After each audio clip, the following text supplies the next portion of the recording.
entreprise Jangine Samake construction ale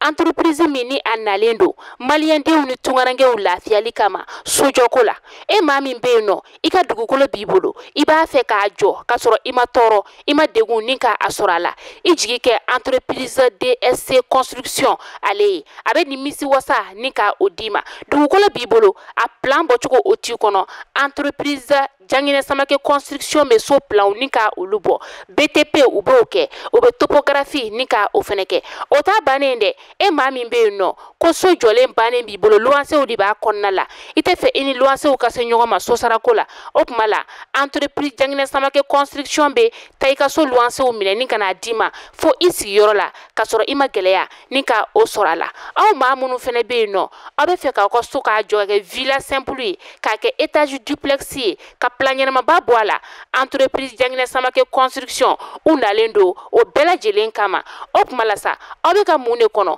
n'a t'u ka nɛgɛjuru sira ni ka o banba 70 41 27 59 walima 66 23 18 58 u sigiyɔrɔ bɛnnen filɛ Moribabugu k'a gun station Orix yɛrɛ la cɔyi entreprise Jangine Samake construction o tuma la olu ka laɲini tɛ fosi ye ka se ka maaw nimisi wasa sojɔ ɲuman ko la.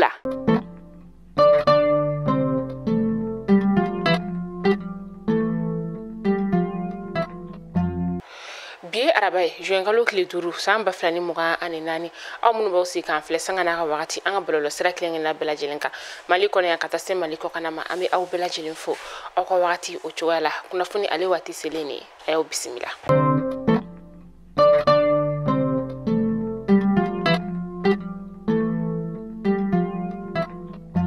Fondamnela bi an ka camancɛ fanga jamana ɲɛma ale ka baɲumanya siratigɛ o la kabi a sigira fanga la min ni a y'a yira k'a fɔ ko a ka jamana sara kɔni ale musaka fanba o bɛna taga ji ka taga se balo ka o di dɛsɛbagatɔw olu ma a bɛ k'a ka layidu ni ka o timɛ ka taga a fɛ o de ye siratigɛ la sa fɛn min ye Jimondo ye a ye o di zone industrielle ma olu ma an ka sigida filanan o la ka taga se Sabalibugu kurani ale ma ni o bɛ Kalabankoro ale fɛ a ka ladiliba kɛrɛnkɛrɛnnen ka nɔbilaba o kɔni ni baara ninnu ni ka olu kolomokari kunu ka taa donya la.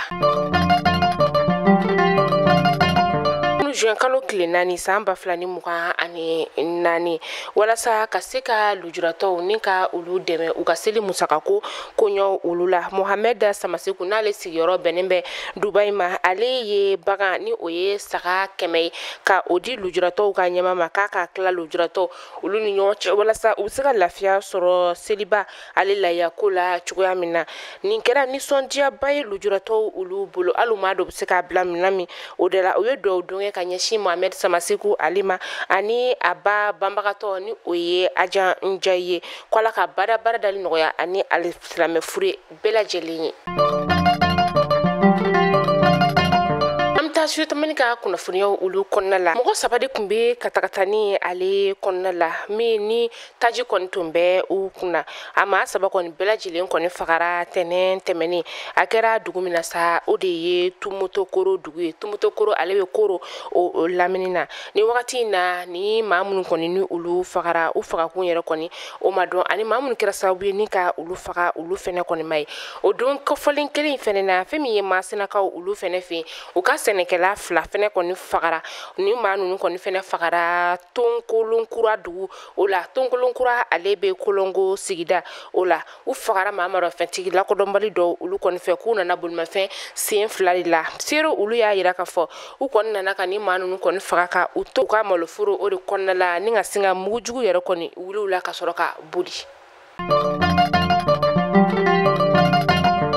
Ni wagati na tulu kɔni ale sɔngɔ yɛlɛlen don Masina sugu ale kɔnɔna la ni sɛfɛ wari 200 ye a bɛ tile 2 bɔ an bɛ wagati min na i n'a fɔ sisan nɔ tulu litiri 20 bidon ale tun bɛ feere sɛfɛ wari 7,000 ani dɔrɔmɛ 100 nka sisan nɔ a bɛ ka feere sɛfɛ wari 7,000 ani dɔrɔmɛ 300 o la an bɛ wagati min na i n'a fɔ sisan nɔ fɛn min ye jagokɛlaw ye olu y'a yira k'a fɔ ko n'i y'a ye ko dɔ kɔni farala tulu ale sɔngɔ kan a bɔra tulu yɛrɛ kɔni bɔrɔ la ni o ye Moritani jamana kɔnɔna o ye tulu kɔfɛ fɛn min ye malo bɔrɔ dɔ farala ale fɛnɛ sɔngɔ kan. Malo bɔrɔ ale tun bɛ feere sɛbɛwari 4000 ani 400 na nka waati min na sɛbɛwari 4000 ani dɔrɔmɛ 600 ka taga se sɛbɛwari 4000 ani 700 ma yɔrɔ dɔw uru yɛlɛ kɔni na. Sukaro kɔni dɔ bɔra ale de kɔni sɔngɔ la dɔɔni. Sukaro kɔni dɔ bɔra ale de sɔngɔ la ni wagati in na. Ale kun bɛ ka feere sɛbɛwari 6000 ani 200 nka sisan u bɛ ka feere sɛbɛwari 6000.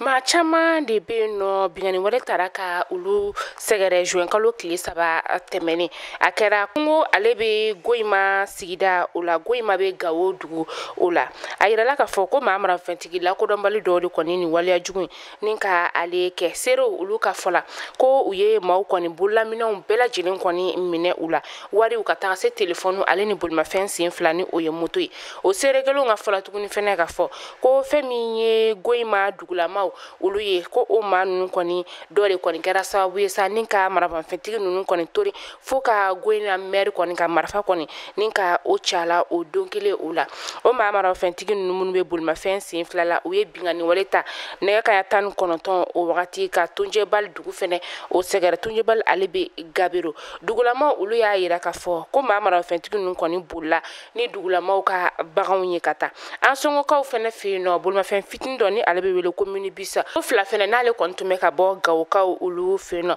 Marifa kɔni fɛnɛ cira o bolimafɛn ninnu na maa marafɛntigi lakodɔnbali dɔw olu fɛ ka taa Gutini baara. A kɛra juin kalo tile 2 san 2024.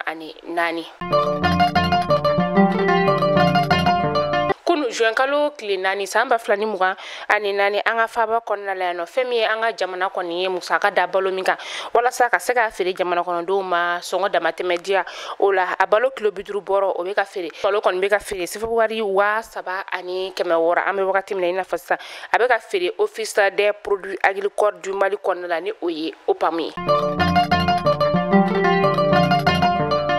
Samata sɛgɛw olu ni Gana dolancilaw kɔni bɛna kari ɲɔgɔn na sini juin kalo tile 6 san 2024 an ka dolanciba kɛnɛ ale kɔnɔna la ni o ye 26 mars ye Yirimajɔkaw olu fɛ yen nɔ. A bɛna tali kɛ fɛn min ye an ka tako sabanan o dolanci nɛgɛ kanɲɛ 19 o wagati. An bɛ dugawu kɛ Ala ka sɛbɛya di an ka samata sɛgɛw olu ma. Ko kan kibaru la Burkina Faso ale ni Irisukaw ka bolodi ɲɔgɔnma tɔ o kɔni de bɛ ka sinsin ni ka taga a fɛ. Irisuw ka minisiri bɛ yen nɔ ni a ɲɛsinnen b'u ka jamana ni jamana wɛrɛ koɲabɔ olu ɲɛnabɔli ma ni o ye Sergei Lavrov. Ale kɔni bisimilala bi juin kalo tile 5 Burkina Faso jamana ɲɛma ale fɛ u ka jamana kɔnɔna la ni o ye Capitaine Ibrahim Traoré ye. Mali kunnafoni jabarani lajɛbɔ aw kulo gɛrɛsɛgɛ kɛra nin kunnafoni damadamani bi ni k'a da o kelen-kelenla bɛɛ lajɛlen kulo kan. N'Ala ma an ka jɔnya an bɛ ɲɔgɔn sɔrɔ sini inshallah kunnafoni kura olu kɛnɛ kan aw k'an bɛn diɲɛ waati wɛrɛ.